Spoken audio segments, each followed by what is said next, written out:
You had that and one with 4 minutes and something left, and you guys were up 8, and Russ came back in. It looked like they were defending him with Nurkic for a lot of the time. Just wondered offensively what you're looking for as those minutes go down and how you felt like the execution was. I feel like we're just getting some of the same shots that we were getting.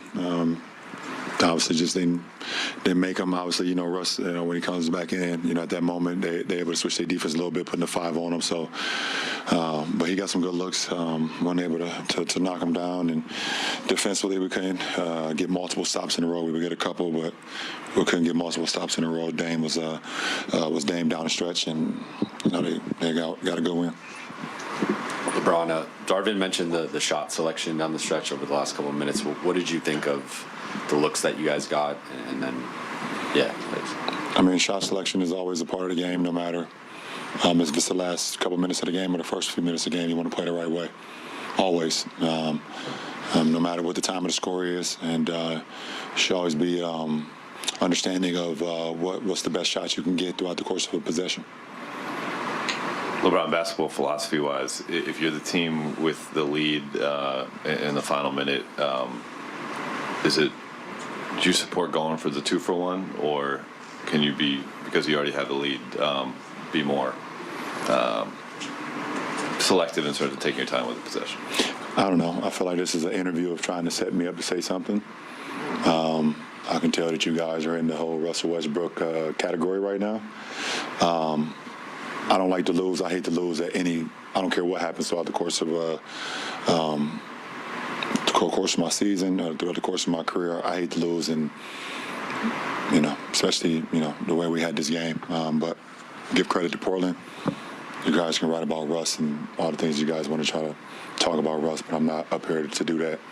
I won't do it. I've said it over and over. That is not it's not who I am. So. LeBron, defensively, it seemed like that was pretty galvanizing, especially in the third quarter when you guys were fighting your way back to the lead. What do you feel like, you guys were able to kind of execute against the Blazers in that second half, and what do you think it says that, some of the early shooting struggles kind of didn't seep into the defensive effort? Well, it hasn't all year. I mean, for the first 3 games, it hasn't. I mean, we can't shoot a penny in the ocean, but it hasn't stopped us from competing or stopped us defending. That's given us a chance in all 3 games to win.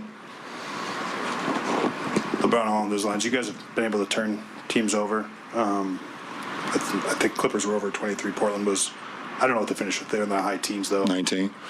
Are you guys, has that been, I know you want to defend a certain way, but has forcing turnovers been something that's been discussed a lot? And is it just a byproduct of kind of ball pressure and effort and energy on that side of the ball? No, it's just a byproduct of us being in the right place at the right time. I think understanding that no one is on the island by themselves. When guys penetrate, we try to get multiple bodies in front of bodies. And, if the ball is, on the ground or if it's loose, we try to get good hands in there. We got some really good steal guys on our team. I think the one thing that we did we've done in the first 3 games, we've fouled too many times. I mean, tonight they went to the line 27 times, and obviously over the first couple of games we fouled too many times versus the Clippers and too many times versus Golden State. So, those when you're defending at a high level like we are, we can't allow teams to get just easy buckets by going up there and not facing a set defense on free throws. LeBron, I know there's only 3 games, 3 tough losses, but what's the mood like right now in the locker room? Are you guys still feeling confident with the season going forward because you have so many more games left to play? Well, I mean, right now you just lost. I mean, I think you won. If you're around a group of guys that are excited after a loss, then that's the worst business that you can be in. So that's the move right now. But I'll leave my frustration and what I have here. Once I drive out the tunnel, I'm gonna leave it here, and that's it. And I got to move on to tomorrow, how I can get better tomorrow and get ready for this tough road trip that we got coming up in Minnesota and starting in Denver. So, but guys should be mad and frustrated and thinking about plays where they could have been better or done a better job of this or whatever, throughout the course of the 48-minute game. Last question, Jordan.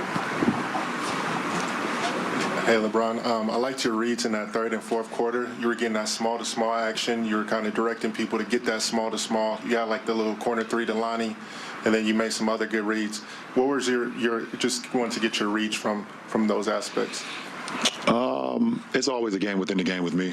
I am always thinking of the game while I'm actually playing and seeing ways I can put my teammates in position to be successful, especially when I have the ball in my hand. So I think during those moments, I was able to find, something that worked for us. Like you said, I was able to get the switch on a couple ones and was drawing a defense and was able to get Lonnie on a three by their bench. I was able to get, JTA on a pocket pass for a layup. So, a lot of those moments worked well for us. I was able to, hit AD for a pocket pass, and then he was able to hit Troy for another one for a layup. So, it's always a game within the game with me. I always have time and score and what's going on in how the defense been playing me throughout the course of the game. Always in my head. I'm not just out there just running around, that's for sure. Appreciate it.